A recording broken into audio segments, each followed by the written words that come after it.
Comunidad, sean todos bienvenidos a su canal de terror. El día de hoy vamos a compartir con ustedes 5 historias de terror ocurridas en una de las ciudades más hermosas del país, Guanajuato capital. Un lugar lleno de historia y por lo mismo cargado de energías que en ocasiones llegan a manifestarse ante nosotros, personas como tú y como yo, que tuvieron la mala suerte de toparse con fenómenos paranormales. Recuerda que si tienes alguna historia que quieras compartir, ocurrida en el estado de Guanajuato o en cualquier parte del país, puedes enviarla a nuestro correo. Con gusto la narraremos en los próximos videos. Sin más que decir, vamos con Javier, quien nos cuenta esta aterradora experiencia de cuando era estudiante. Cuando estudiaba en Guanajuato capital, vivía en la zona conocida como Los Pastitos y cursaba la carrera en la Facultad de Química, allá en Noria Alta. Las dos están relativamente cerca, así que solía moverme caminando, incluso de noche. Una noche cualquiera, o al menos eso creí en ese momento, estaba con unos amigos jugando videojuegos en su casa, allá en Noria Alta. Terminamos de jugar como a las 10:00 de la noche. Después de eso, fui a ver a mi novia, para ayudarla a estudiar un rato. Estuvimos repasando temas hasta cerca de las 2:00 de la madrugada. Ella me ofreció quedarme a dormir si su roomie no llegaba, pero justo en ese momento llegó su compañera, y pues, me fui caminando de regreso a mi casa. Bajé por los callejones de Noria Alta sin problema alguno, hasta llegar a la avenida principal, justo donde está el Hotel Real de Minas, y la famosa parada de camiones de Los Pastitos. Yo venía por el lado de la parada cuando de pronto, desde la calle Ashland, vi venir corriendo una jauría de perros. Esa calle sube hacia el cerro, y llega a la antigua estación del tren, por si no la ubican. Al principio no le di importancia, son perros, ¿no? Pero lo extraño fue que entraron a las áreas verdes de Los Pastitos, y segundos después salieron corriendo de nuevo, por el mismo lugar de donde vinieron. Seguí caminando por el caminito de piedra que cruza las áreas verdes, justo por donde está el cibercafé y la posada de Reguinas. Hasta ahí, todo parecía normal. Lo raro comenzó al dar la vuelta hacia el interior del parque, por el sendero que pasa al lado de unos árboles. Quien ha caminado por ahí, sabe que hay un tocón viejo, el tronco de un árbol que quedó junto al camino, y ahí, sentada sobre ese tronco estaba una mujer, vestía de blanco, llevaba un sombrero, y lo que más me impactó fue que estaba acariciándose el cabello, un cabello largo y canoso. Nunca vi su rostro, y agradezco no haberlo hecho. En ese momento, algo me golpeó el pecho, un frío, seco, que no te da por el clima sino por el cuerpo. Me quedé paralizado unos segundos, pero mi instinto me dijo que no debía correr, que lo mejor era seguir caminando como si nada. Seguí por el caminito de piedra, sin dejar de mirarla. Crucé hacia las escaleras que suben hacia el callejón. Mientras subía, la seguía mirando, hasta que llegué a ese primer giro de 90. Aún podía verla, pero en el segundo giro, la perdí de vista. Entré al callejón de Atarjea, y seguí caminando, con la mente clavada en una sola idea. Se me va a aparecer en la parte alta del callejón. Yo vivía en el callejón Hoyos Colorados, y mientras subía ya iba sacando mis llaves para tenerlas listas. No quería ni pensarlo, solo quería llegar. Llegué, abrí la puerta sin problema, entré, cerré con llave, prendí la luz de la cocina, y me serví un vaso de agua. Le mandé mensaje a mi novia para decirle que ya había llegado, y todo parecía estar en calma. Eran cerca de las 3:30 de la madrugada. Apagué la luz, me lavé los dientes, me limpié la cara y me metí a mi cuarto. Dejé mi celular y mis cosas en el escritorio. Me acosté, y justo en el momento en que mi cabeza tocó la almohada, todos los perros de Guanajuato comenzaron a ladrar al mismo tiempo. Era como si algo los hubiera alterado a todos al mismo instante. Los ladridos duraron unos 3 minutos, no más, y luego, un silencio total. Ese tipo de silencio tan puro, tan absoluto, que solo puede escucharse en una ciudad como Guanajuato cuando todos duermen. Y en medio de ese silencio, empezaron los pasos. 1, 2, 3, 4, 5, 6, 7, y en ese séptimo paso, escuché con claridad cómo ese pie giró sobre el suelo, como si alguien estuviera dando la vuelta en seco. Un sonido imposible de confundir. El miedo me invadió. Miré a mi alrededor buscando algo con lo que defenderme. En el escritorio vi unas tijeras, las agarré y las tiré debajo de la cama. No sé por qué lo hice, pero necesitaba sentir que tenía algo a mi favor. Me cubrí, cerré los ojos, y traté de dormir. A la mañana siguiente, todo parecía haber vuelto a la normalidad. Me encontré con mi roomie para irnos a Irapuato, como cada semana. Y cuando íbamos en camino, me dijo algo que todavía me pone la piel de gallina. Oye, anoche escuché cuando llegaste, cuando agarraste un vaso, luego entraste al baño y te metiste a tu cuarto, y después de eso empezaron a ladrar los perros, y luego los pasos. ¿Fuiste tú, o también te sacaron de onda? En ese momento supe que lo que viví, no fue un sueño. Y sí, yo estoy totalmente convencido de que esa noche vi a la Llorona. Quiero compartir algo que me pasó en Guanajuato capital, donde actualmente vivo y estudio. Soy una persona bastante escéptica, así que no me atrevo a asegurar que lo que viví fue algo paranormal, pero hasta el día de hoy me cuesta encontrarle una explicación lógica, y me gustaría saber si alguien más ha vivido algo parecido, especialmente quienes conocen bien la ciudad. Era ya de noche. Pasaban de las 11. Estaba con mi novio en uno de los callejones cerca de mi casa, en la zona centro, muy cerca de Mexiamora. Platicábamos tranquilamente cuando, de pronto vimos bajar a un chavo desde lo alto del callejón. Desde el primer momento nos pareció sospechoso, su forma de caminar, su mirada. Al vernos, se detuvo en seco y nos observó fijamente. Nos dio mala espina, sobre todo porque en esa zona los asaltos no son raros, especialmente a esas horas. Decidimos no arriesgarnos, y salimos corriendo callejón abajo, rumbo al teatro principal, buscando una zona más transitada. Pero la cosa no terminó ahí. Al llegar cerca del teatro, vimos un taxi estacionado. Justo cuando pasábamos junto a él, un tipo joven bajó del vehículo. También tenía un aspecto extraño. Se acercó al conductor, le dijo algo en voz baja y el taxi arrancó de inmediato, dejándolo ahí. Ya me sentía bastante nerviosa. Todo se estaba poniendo demasiado raro. Mi novio se paró frente a mí, dándome la espalda, y justo en ese momento, por detrás de él, vi algo que me dejó helada. Venía una anciana caminando muy despacio, como si le costara cada paso. Iba bastante tapada, no sé si traía un rebozo o era su cabello largo, pero no se le alcanzaba a ver bien la cara. Lo único que se distinguía claramente eran sus ojos, completamente fijos en nosotros, y su boca que se movía rápido, como si estuviera murmurando o rezando. Le dije a mi novio que volteara. Lo hizo, pero no dijo nada, solo me miró, confundido. Aunque no lo expresó con palabras, noté que también se sintió incómodo. Decidimos caminar hacia su casa, por la calle de Pastita que esa noche tenía algo extraño. Se sentía más oscura, más silenciosa, como si algo nos siguiera sin hacer ruido. Volteé una vez más, y la anciana seguía ahí, en el mismo lugar donde la vimos por primera vez, parada, mirándonos.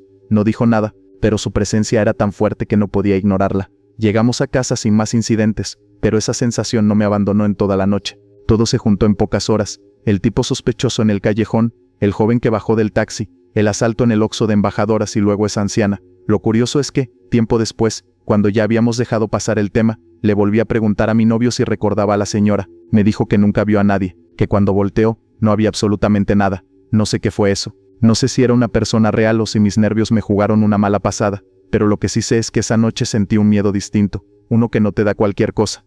¿A alguien le ha pasado algo similar en Guanajuato? ¿Han visto o sentido cosas raras por Mexiamora, Pastita o Embajadoras? Me gustaría leer sus experiencias, porque sinceramente aún me sigo preguntando qué fue lo que vi esa noche.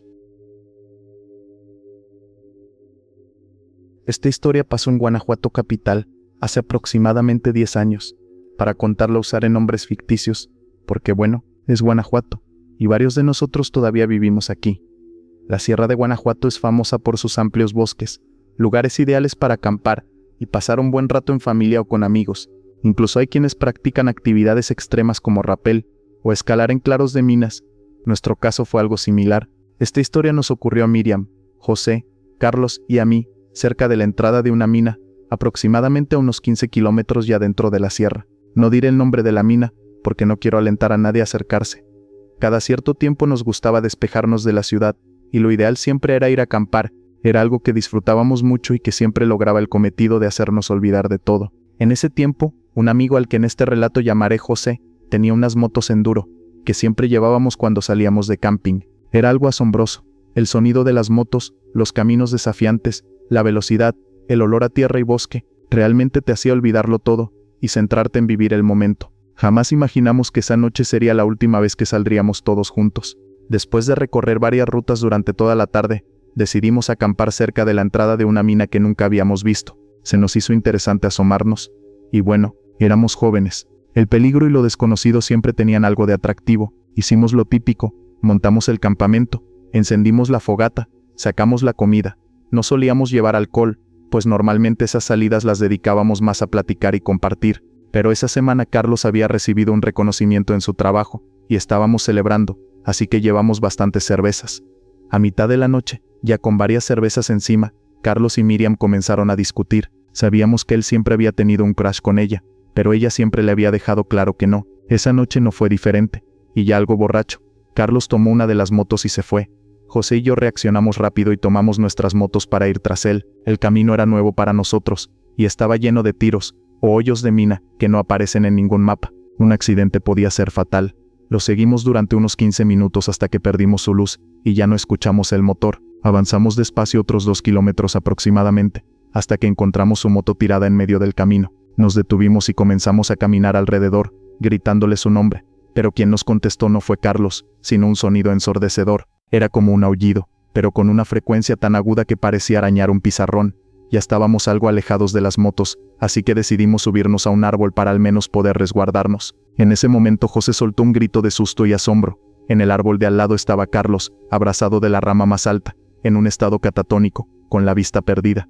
Pasaron aproximadamente 40 minutos en lo que José logró hacerlo reaccionar. Ya sin escuchar nada, decidimos ayudarlo a bajar con cuidado, mirando a todos lados, atentos a cualquier sonido mientras regresábamos hacia las motos. Fue entonces que volvimos a escuchar el aullido, esta vez mucho más cerca.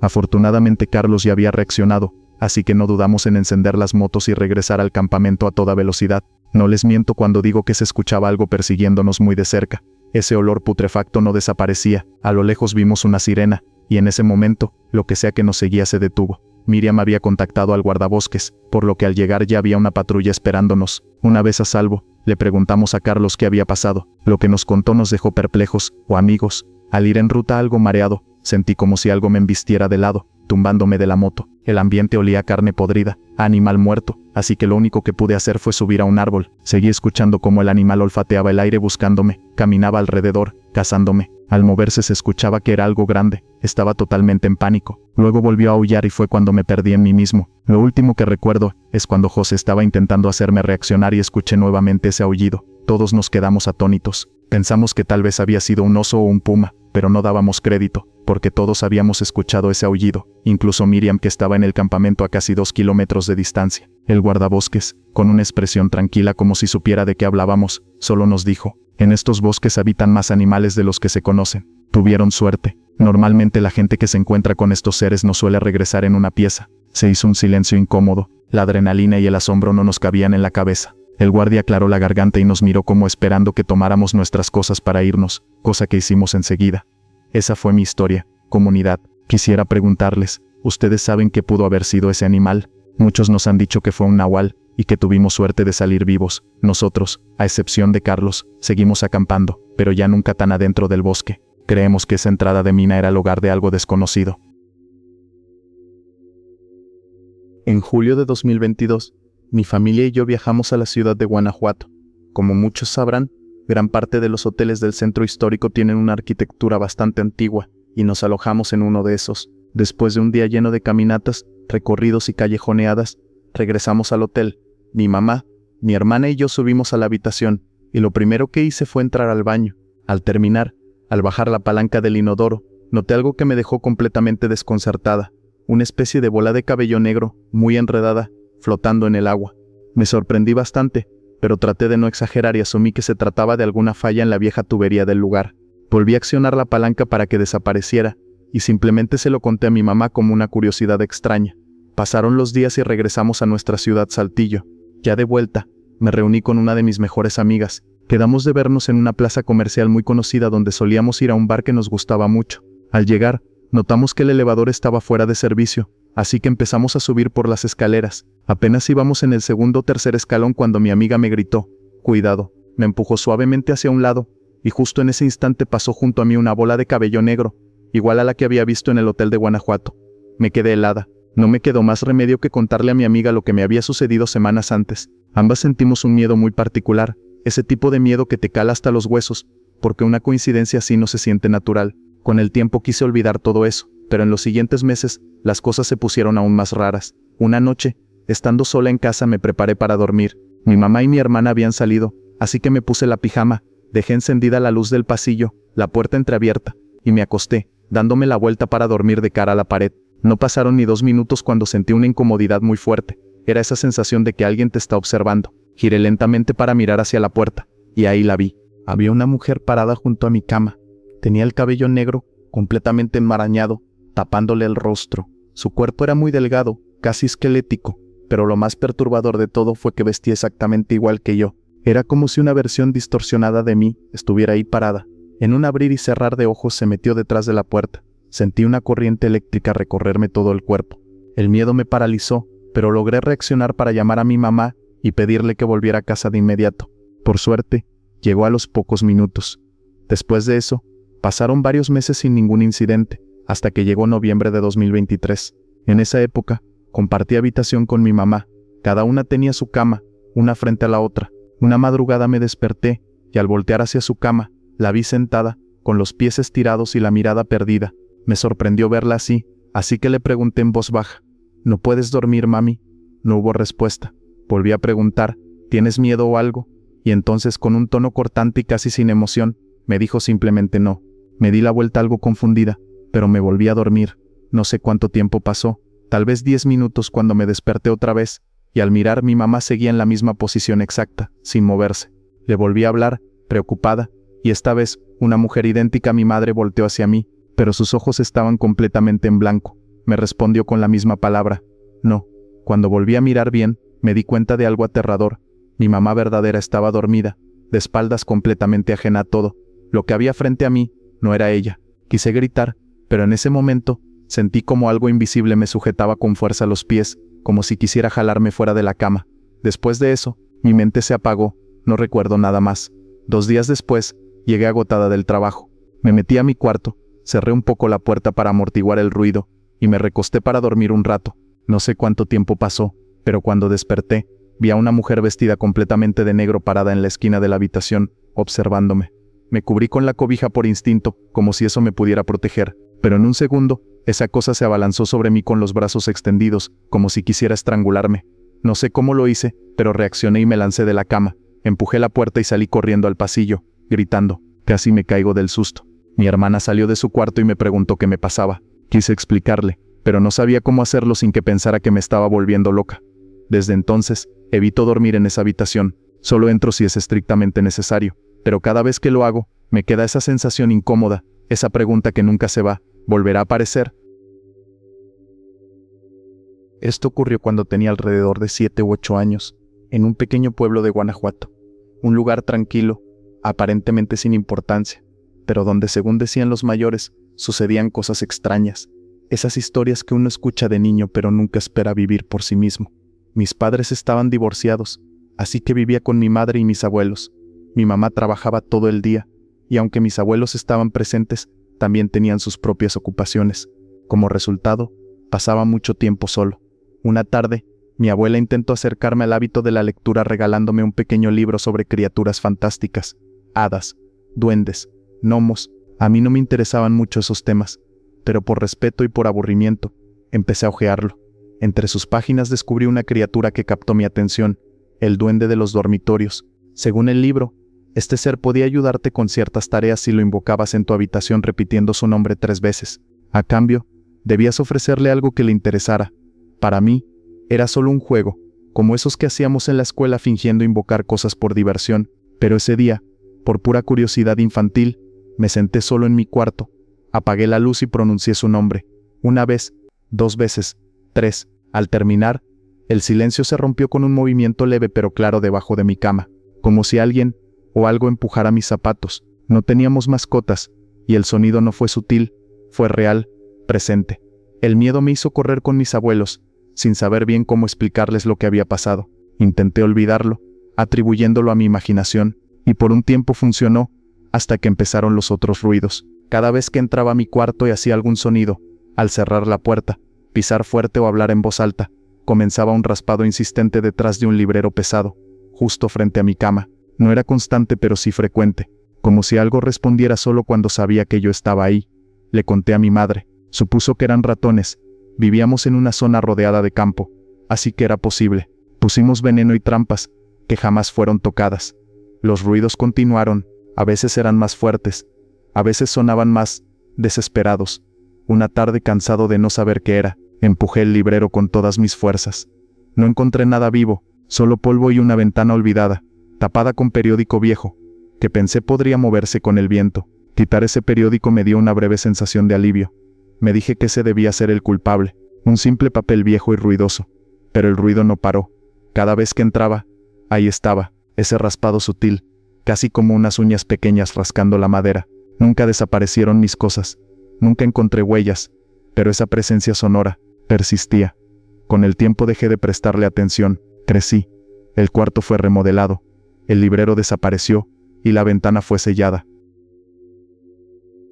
Todo comenzó en 2000. Una de las tías más queridas de mi familia sufrió un accidente menor. Se torció el tobillo. Nada fuera de lo común, al menos en apariencia. Como vivía en otra ciudad, tuvo que regresar por un tiempo a su lugar de origen, en el estado de Guanajuato, para recuperarse con apoyo de la familia. Los médicos le aseguraron que solo necesitaba usar una férula durante un par de semanas y que después podría volver a su rutina normal, pero las cosas no salieron como se esperaban. De manera completamente inesperada, mi tía falleció tras sufrir 3 infartos, una muerte sorpresiva, imposible de comprender en alguien joven, activa y aparentemente saludable. La familia quedó destrozada. Su pérdida marcó el inicio de una racha de tragedias que con el paso del tiempo empezamos a llamar la maldición de la familia, aunque al principio nadie quería ponerle ese nombre. Pocos meses después, murió mi papá. Un infarto fulminante se lo llevó sin previo aviso. Era una persona que cuidaba su alimentación, hacía ejercicio, no bebía ni fumaba, por eso su muerte fue un golpe demoledor, especialmente para mi familia cercana. Lo que siguió fue una cadena de muertes y enfermedades que no se ha detenido hasta hoy. Mi bisabuela, mi abuela, la esposa de uno de mis tíos, todos murieron en esos años. Luego una tía abuela fue diagnosticada con cáncer, y su hija, hermana de la primera tía que falleció, comenzó a sufrir de insuficiencia renal. Todo parecía estar cayendo sobre una misma rama del árbol familiar.